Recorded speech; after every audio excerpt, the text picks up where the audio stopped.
Good afternoon विद्यार्थी मित्रों। धोरण 5 हिंदी में अपने द्वितीय सत्र में पाठ नंबर 9 कैसा शो अपने द्वितीय सत्र की शुरुआत करी अने तेमां आपणे पाठ नंबर 9 जोयो जेमनुं नाम छे कैसा शो। तो ते पाठ में आपणे शाकभाजी विषे जाणीए तेमज तेमना फायदा पण आपणे जाण्या,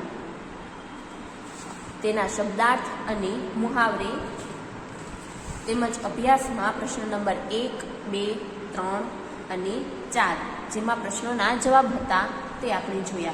हवे आजे आपणे प्रश्न नंबर 5 जोईशुं। आजे आपणे प्रश्न नंबर 5 जोईशुं। प्रश्न नंबर 5 छे नीचे दिए गए चित्र का वर्णन कीजिए। प्रश्न नंबर 5 नीचे दिए गए चित्र का वर्णन कीजिए। तो आपने नीचे एक चित्र आपवामां आव्युं छे अने ते चित्र छे शाकभाजी मार्केटनुं।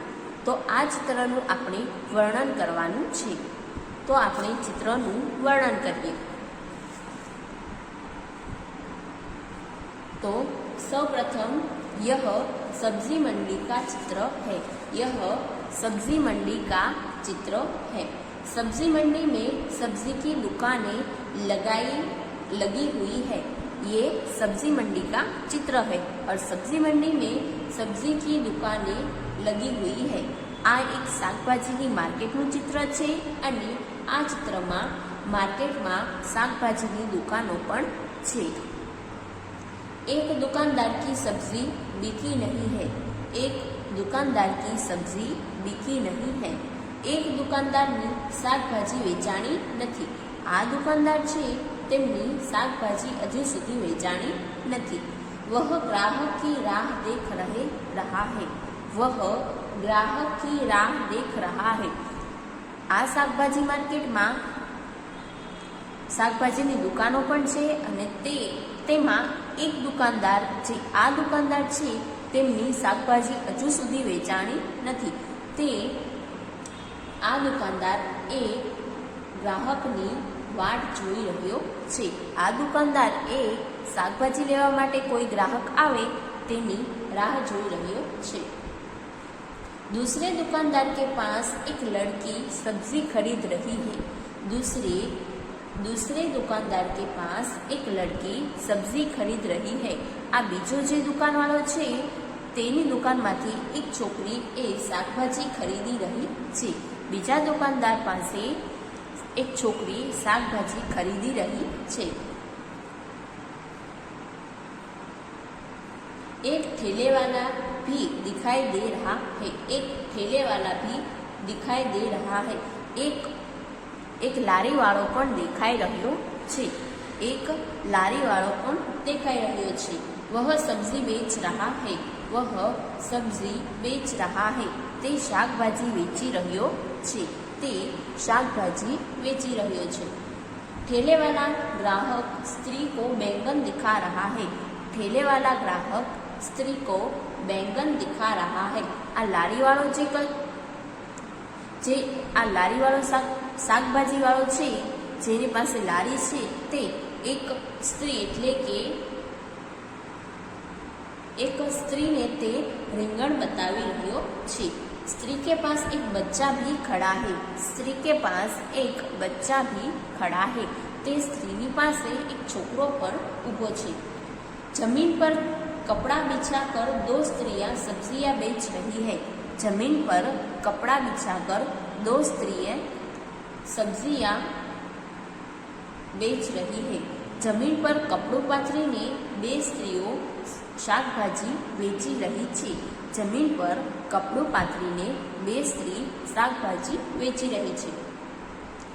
उनकी सब्जियां टोकरियों में रखी हुई है। उनकी सब्जियां टोकरियों में रखी हुई है। तेना शाकभाजी ए टोपली में छे। तेना शाकभाजी ए टोपला में छे। एक स्त्री के पास ग्राहक नहीं है। एक स्त्री के पास ग्राहक नहीं है। आज एक स्त्री छे तेमनी पासे कोई ग्राहक हजू सुधी शाकभाजी लेवा माटे आव्या नथी। वह उदास बैठी है। वह उदास बैठी है। ते उदास बैठी छे। कारण के તેમની પાસે હજુ સુધી કોઈ પણ ગ્રાહક નથી। दूसरी स्त्री के पास दो खरीदार खड़े हैं। आ बीजी स्त्री है તેમની પાસે બે શાકભાજી ખરીદવાવાળા ઊભા છે। બીજી સ્ત્રી પાસે બે શાકભાજી વેચવાવાળા ઊભા છે। वह लड़का भिंडी ले रहा है। તે છોકરો ભીંડો લઈ રહ્યો છે। एक स्त्री सब्जी का भाव पूछ रही है। તેમની પાસે જે એક સ્ત્રી ઊભી છે તે શાકભાજીનો ભાવ પૂછી રહી છે। मंडी के नजदीक से रास्ता गुजरता है। શાકભાજી માર્કેટની બાજુમાં એક રસ્તો નીકળે છે। શાકભાજીની માર્કેટની બાજુમાં એક રસ્તો નીકળે છે। मंडी के दोनों ओर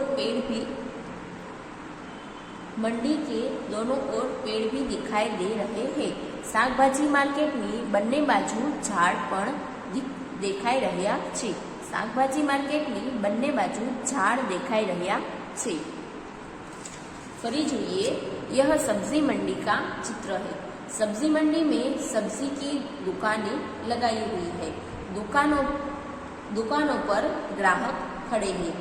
एक दुकानदार की सब्जी बिकी नहीं है, वह ग्राहक की राह देख रहा है। दूसरे दुकानदार के पास एक लड़की सब्जी खरीद रही है।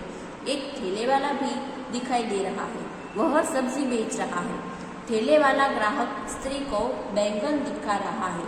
स्त्री के पास एक बच्चा भी खड़ा है। जमीन पर कपड़ा बिछाकर दो स्त्रियां सब्जियां बेच रही है। उनकी सब्जियां टोकरियों में रखी हुई है। एक स्त्री के पास ग्राहक नहीं है, वह उदास बैठी है। दूसरी स्त्री के पास खरीदार खड़े हैं। एक लड़का भिंडी ले रहा है और एक स्त्री सब्जी का भाव पूछ रही है। मंडी के नजदीक से एक रास्ता गुजरता है और मंडी के दोनों ओर पेड़ भी दिखाई दे रहे हैं। तो विद्यार्थी मित्रों, आ आपणे चित्रનું વર્ણન કર્યું, જે એક શાકભાજી માર્કેટનું ચિત્ર હતું અને આપણે તેનું સુંદર રીતે વર્ણન કર્યું। તો વિદ્યાર્થી મિત્રો, આજનું તમારું હોમવર્ક છે કે પાઠ નંબર 9માં અભ્યાસમાં પ્રશ્ન નંબર 5 જે ચિત્ર આપવામાં આવ્યું છે તેનું તમારે વર્ણન કરવાનું છે અને તે પ્રશ્ન નંબર 5નું વર્ણન કરી એ તમારે હિન્દીની નોટબુકમાં લખવાનું છે।